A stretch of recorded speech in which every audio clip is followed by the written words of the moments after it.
जयंत कुमार, माझ्या खूप साऱ्या वाईट सवयी खूप साऱ्या आहेत, पण जी जास्त आहे ती म्हणजे मी तंबाखू खातो. मनापासून मला ते आवडत नाही, पण ते मी सोडू शकत नाही. हं. आपण म्हणाल विल पॉवर स्ट्रॉंग करा, नाही नाही असं पण नाही विल म्हणणार. पॉवर स्ट्रॉंग कशी करायची? प्रमुख स्वामींच्या समोर मी डबी फेकून दिली होती. आता रश्मीबेन पटेल, गायत्री वगैरे आले होते, त्यांच्याकडे डबी दिली. मी दुसरी खरेदी केली. खर्च माझा खर्च माझा झाला. पण सवय नाही सुटली. बघा, न्यूझीलंड गव्हर्नमेंट 500 ग्रॅम अलाउड करत होती, पण स्थानिक म्हणतात खातोय आता म्हणून आता 50 ग्रॅम अलाउ करतात. तरी मला त्यांच्याकडून ब्लॅक मध्ये घ्यावी लागते, पण ही सवय सुटत नाही. सुटत नाही. खर्च होतो. आम्ही आता काय त्यावर म्हणतो? सोल्युशन आपण मला सांगावं. हो. I will definitely leave it. I will No, I don't definitely want. Leave I will तुम्हाला असं नाही सांगणार तुम्ही सोडून द्या. हां. सोडायला नाही सांगणार. बरं. तुम्हाला ती मनापासून सोडायचा मार्ग दाखवू. हा. जयंत कुमार भलेही तंबाखू खाईल, तुम्ही आतून जागृती ठेवा. आणि 4 स्टेप सांगतोय. स्टेप फर्स्ट, तंबाखू खाणं वाईट आहे ते तुमचं ओपिनियन फर्म झालंय. हो. फर्स्ट स्टेप ती Yeah. तुमची 100% इच्छा बाळगा. दिस इज 100% रॉंग. हे मी करणार नाहीये. व्यसन करणं वाईट आहे. सेकंड स्टेप, जेवढ्या वेळा खाल्ला तेवढ्या वेळा त्यातल्या 2-5 वेळा तरी पश्चाताप करायचा. हे दादा भगवान किंवा कोणत्याही भगवानांना स्मरून, हे भगवान माझ्याकडून ही चूक होत आहे, माफी मागतोय, ही सुटेल अशी मला शक्ती द्यावी. बघा 2 वेगळे पार्ट्स आहेत. एक आपली इच्छा आहे, इंटेन्शन आहे. दुसरा प्रकृतीचा पार्ट. नैसर्गिकपणे खात आहेत. तसं खाणं का घडलं? आधी कॉजेस पेरली होती. हे खाऊया, मजा येणार, यात काय चूक आहे? खाण्यात मजा येते, फ्रेश हो, शक्ती वाढते, एन्जॉय करूया, लाईफ इज एन्जॉयमेंट. का नाही खायचं आपण? का नाही खायचं? पूर्वजन्मात भावना केली होती, त्याचं फळ आता लागलं. पहिली म्हणजे ही पहिली स्टेप अशी आहे, आपण निश्चय करायचा आहे हे चूक आहे. सेकंड, जेवढ्या वेळा घडलंय पश्चाताप. थर्ड स्टेप, कसं हे चूक आहे, कसं न खाणं हितकारी आहे, त्याचा तुम्ही ॲनालिसिस करत राहा आणि त्याचं पॉझिटिव्हच होईल बघा. आणि नाही, हे सोडणंच बेस्ट आहे. आर्थिक नुकसानही होत आहे, शारीरिक नुकसान होत आहे, धार्मिक नुकसान होत आहे, सामाजिक नुकसान होत आहे, सर्व बाजूनी नुकसानच नुकसान आहे. फिजिकली सुद्धा सगळं बिघडू शकतं. घरच्याचं, जबड्याचं, सगळ्याचं नुकसान होऊ शकतं. लंग्समध्येही नुकसान होऊ शकतं. म्हणजे शारीरिक नुकसान पण आहे.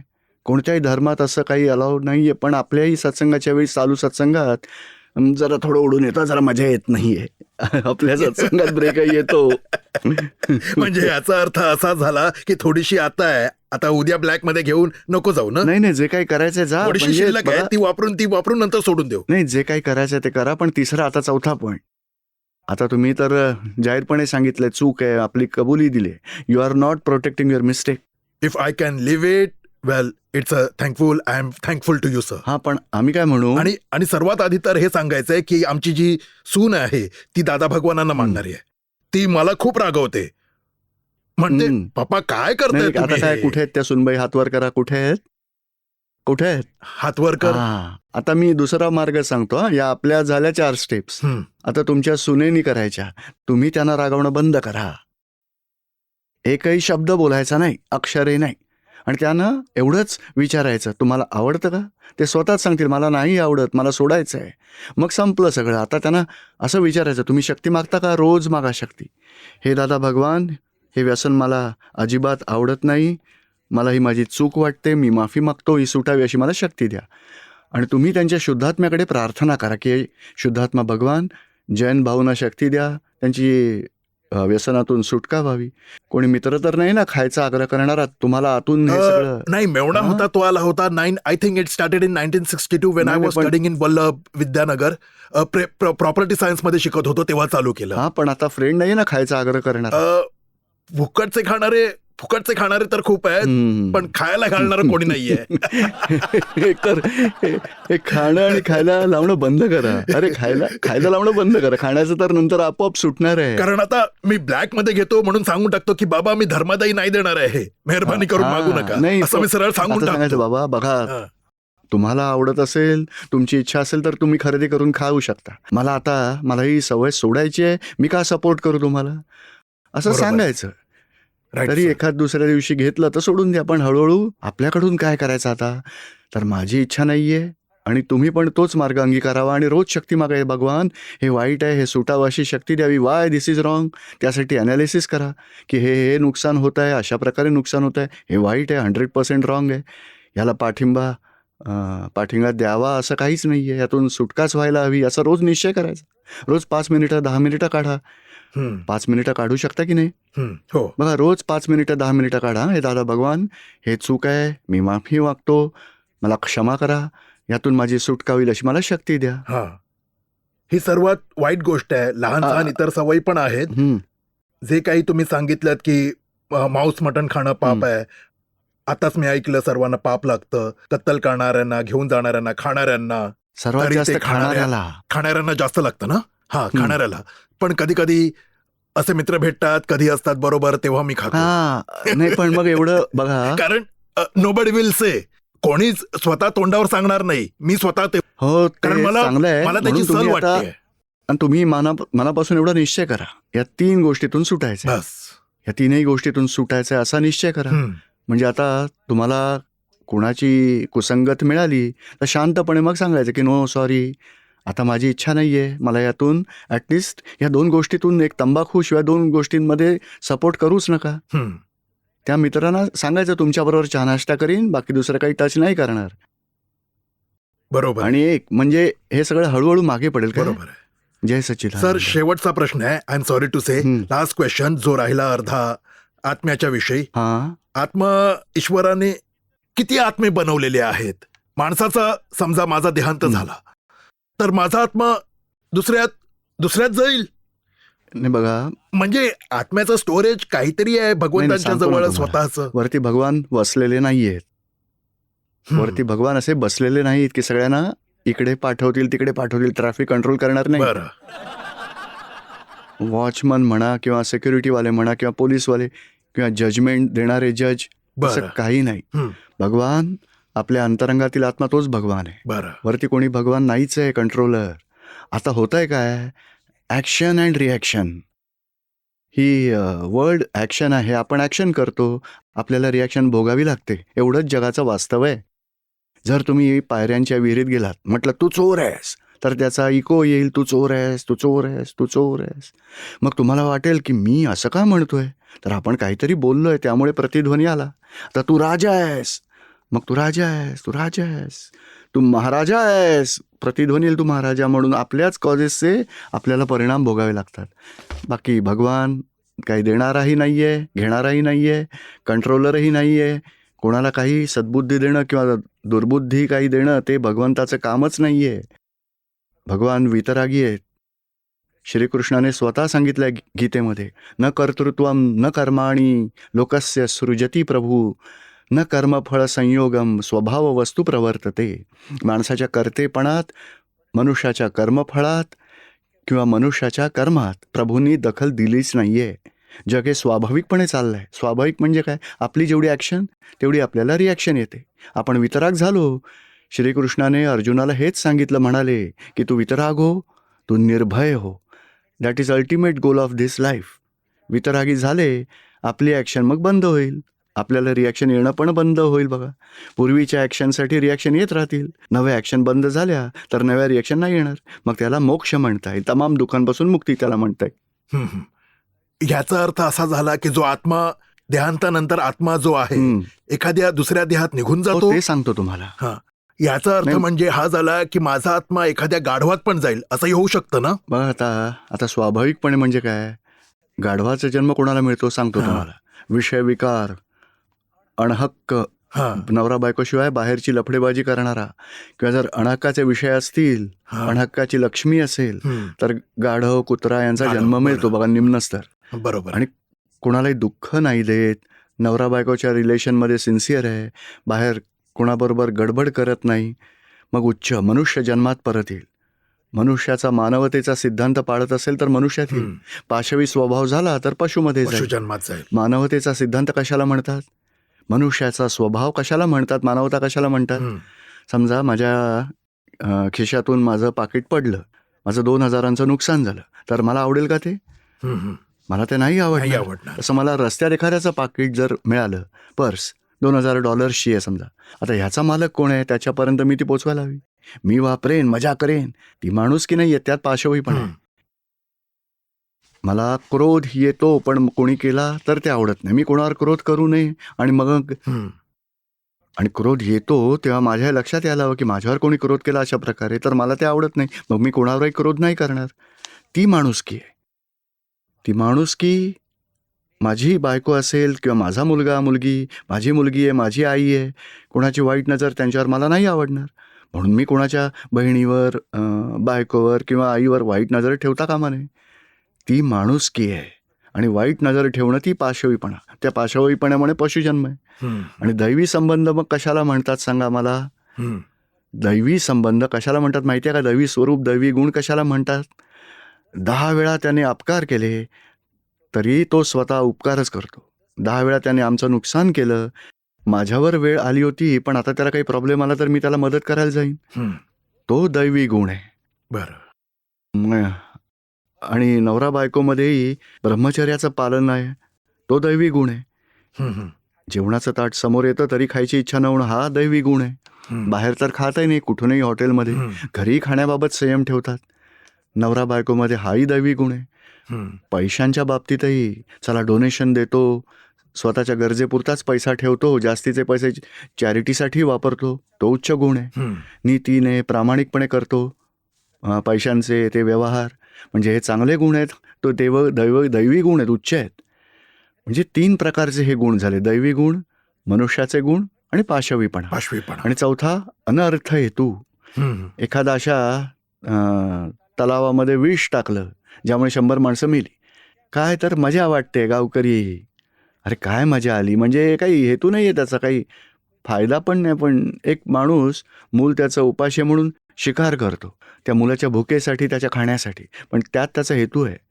वाईट म्हणजे पाशवीपणात जाईल, शिवाय तो खुश होतो. बघा, आम्हाला शिकारीचा शौक आहे, आम्ही 3 हरणांना मारलाय बघा, म्हणजे तो नरकात जाईल. खरी गोष्ट आहे. स्वतःच्या हौसेपायी अशी 4 प्रकारची कर्म बांधतो तो स्वतःच. त्यासाठी स्वतःलाच भोगावं लागतं. पण मी जयंत भाई नाही, मी शुद्धात्मा आहे, ज्ञान मिळेल तेव्हा हे करणारा जयंत भाई आहे, मी करता नाही. जयंत भाई not doer at all. Scientific circumstantial evidence are the doer. I am pure soul. हे ज्ञान तुम्हाला मिळेल आणि त्या जागृती तुम्ही राहाल, त्यामुळे नवी कर्म नाही बनणार आणि जुनी कर्मफळं पूर्ण झाली, समाप्त झाली की मोक्ष मिळेल. खरी गोष्ट आहे. स्वतःच्या क्रोधाविषयी बोलून दाखवलं. माझी बायको तर खुश होईल आज. काय आज क्रोधावरून मला सल्ला दिलात आपण, म्हणजे क्रोध नाही करायचा. त्यामुळे माझी बायको तर आज क्रोध करायचा नाही म्हणजे सल्ला नाही. तर आज खूपच खुश. मी तुम्हाला सांगितलं क्रोध करू नका असं नाही सांगितलं. आतील शक्ती वाढवा, समज जास्त वाढवा, क्रोध करणं बंद होईल. बघा, आंतरिक अंधारात माणूस क्रोध करतो, उजेडात क्रोध बंद होतो. ज्ञानाची समज वाढवा. क्रोध, मान, माया, लोभ हे समजुतीची कमतरता अज्ञानामुळे निर्माण होतात. ज्ञान आणि समज वाढली की मग क्रोध, मान, माया, लोभ बाजूला होतील, याची गॅरंटी आहे. बघा, समजा आता ही माझी पर्स पडली आहे, कोणी उचलली तर मला राग येईल की नाही? हे हात नको लाव. तो म्हणेल, साहेब ही तुमची नाही, तुमची तिकडे पडली आहे, ही माझी आहे. हो सॉरी हां. मग क्रोध निघून जाईल की राहील सांगा मला? कारण माझी वस्तू नक्की कोणती आहे ते मला समजलं, त्यामुळे परक्यांच्या गोष्टीवरून मला क्रोध नाही येणार. परक्यांच्या गोष्टी मी माझ्या मानत होतो म्हणून मला क्रोध येत होता. तर अशा प्रकारे चुकीची समज निघून गेली तर क्रोधही निघून जाईल. एक म्हणजे एका दिवसात नाही जाणार, हळूहळू खरी समज तुमची वाढायला हवी. नक्की क्रोध का आला, आपल्या समजुतीत काही उणीवा आहेत का, एवढं लक्षात घ्या. समज कुठून मिळेल? सत्संगातून, दादा भगवानांच्या वाणीतून. कारण बाहेर ज्या गोष्टी मिळतात, तुम्ही सांगितल्यात कथा वार्ता, त्या मनाच्या शांतीसाठी आहेत. आणि आत्म्याच्या जागृतीबाबत सिद्धांत नाही मिळत. धर्मातही तसा सिद्धांत नाही. धर्मात वाईट सोडा, चांगल्याची कास धरा. एक उदाहरण सांगतो. थोडं दूषित पाणी आहे, त्याला जर शुद्ध करायचं असेल, बघा पिण्यालायक करायचं असेल, अशा वेळी काय करायला हवं? फिल्टर लावायला हवा, ते गाळायला हवं. 3, 4, 5, 6 वेळा फिल्टर लावत चला अशुद्ध पाण्याला शुद्ध पाणी करून घेतलं. पण त्यातून हायड्रोजन, ऑक्सिजन वेगळा होईल का? तर नाही. हे सायन्स आहे. सायन्स एखाद्या सायंटिस्टकडे गेलात तर अशुद्ध पाण्याला ते असंच ठेवतील without any filter. Chemical analysis ते करतील सगळं. आपले इलेक्ट्रॉल आणि हायड्रोजन ते सगळं काही इकडे वेगळे होतील, ऑक्सिजन इकडे वेगळा होईल. आता त्यातलं ऑक्सिजन अशुद्ध असेल का शुद्ध असेल? हम्म, शुद्धच असेल. शुद्धच असेल. म्हणजे ऑक्सिजन मॉलिक्युल्स बिकम प्युअर, ते अध्यात्म विज्ञान आहे.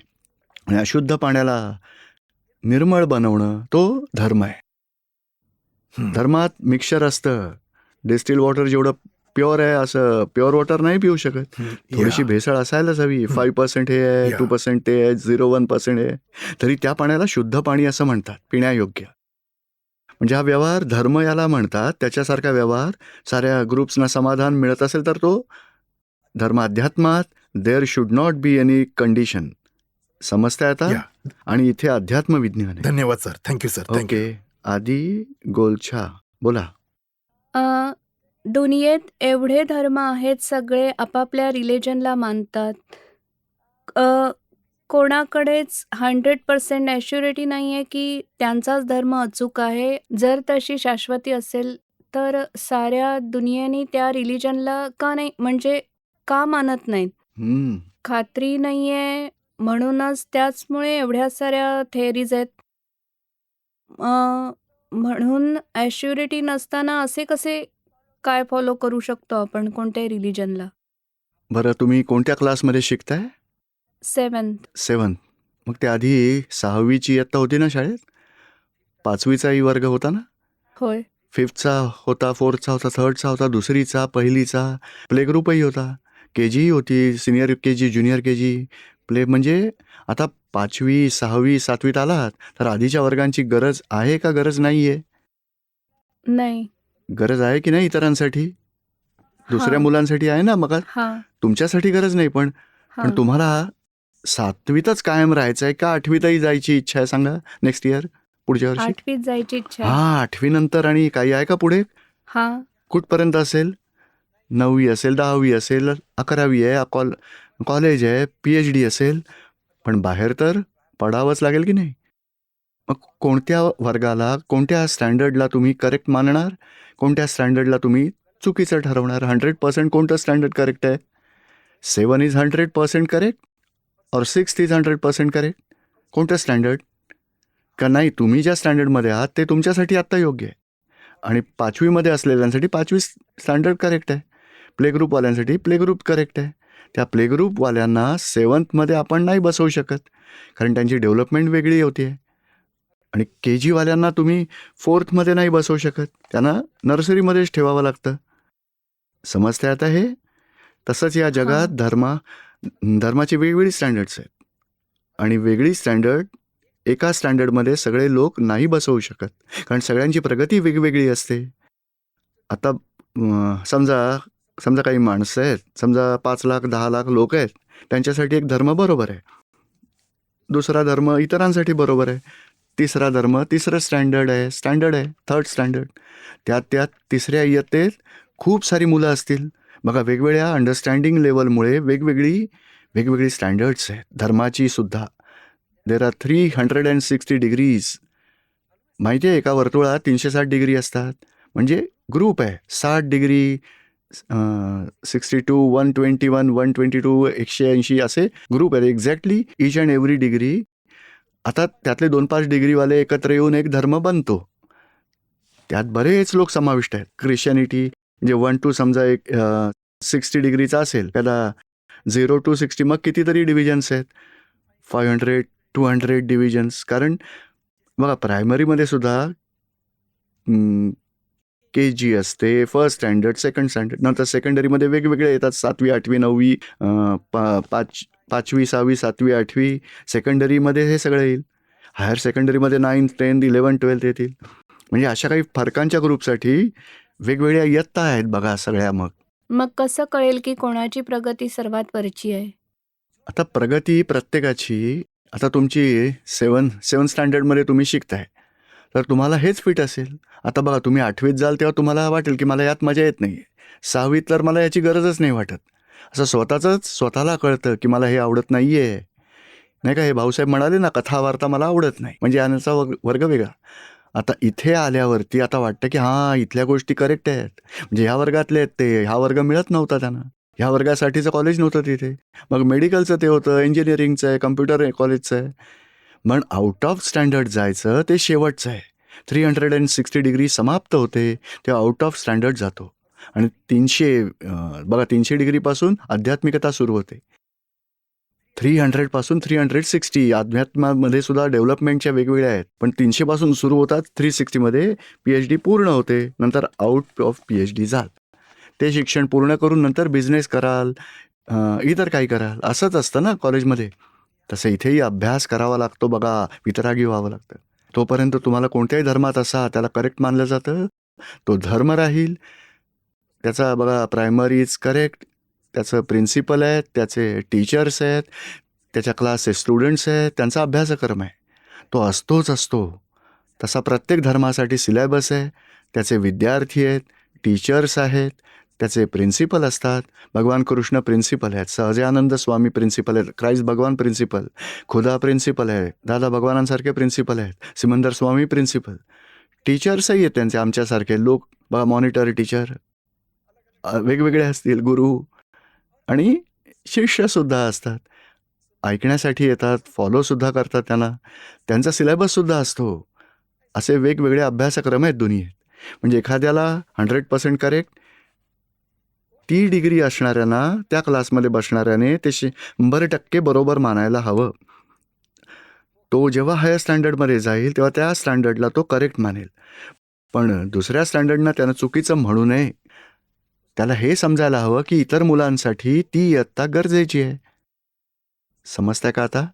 म्हणजे 100% कोणताही धर्म करेक्ट नाही आहे असं नाही. All religions are always correct, but they are correct by their view point. Some degrees ultimately we have to reach to centre. 360 संपते तिथे, त्या सेंटरवर पोचायचं आहे. Centre is ultimate stage. समजते आता तुम्हाला? थँक्यू. जय खूप सच्चिदानंद. छान प्रश्न आहे. तुम्ही कसा प्रश्न शोधून काढलात? असंच. स्वतःलाच पडला? हां. खूप छान. तुमची प्रगती खूपच उच्च आहे. त्यामुळेच कळतंय की वाय दिस इज आम्ही पूज्यश्री जैन आहोत. आम्ही यावेळी प्रतिक्रमण करत होतो. त्या प्रतिक्रमणात आम्ही यावेळी ठरवलं संवत्सरीला जाऊ शकत नव्हतो, म्हणून ठरवलं की बसूया आणि मुलांशी बोलूया की काय त्यांना धर्म मानण्याची इच्छा आहे का मानायची इच्छा नाहीये. तेव्हा जी प्रश्नोत्तरं चालू होती त्यातून हे पुढे आलं की सारेच आपापले चांगले मानतात. मग आमचाच बेस्ट आहे किंवा बरोबर आहे हे कसं कळणार? आणि जेव्हा बरोबर आहे. माहीतच नाही की आपलं बरोबर आहे की नाही, तर मग आपण फॉलो काय करतोय? बरोबर आहे. करेक्ट आहे. करेक्ट आहे.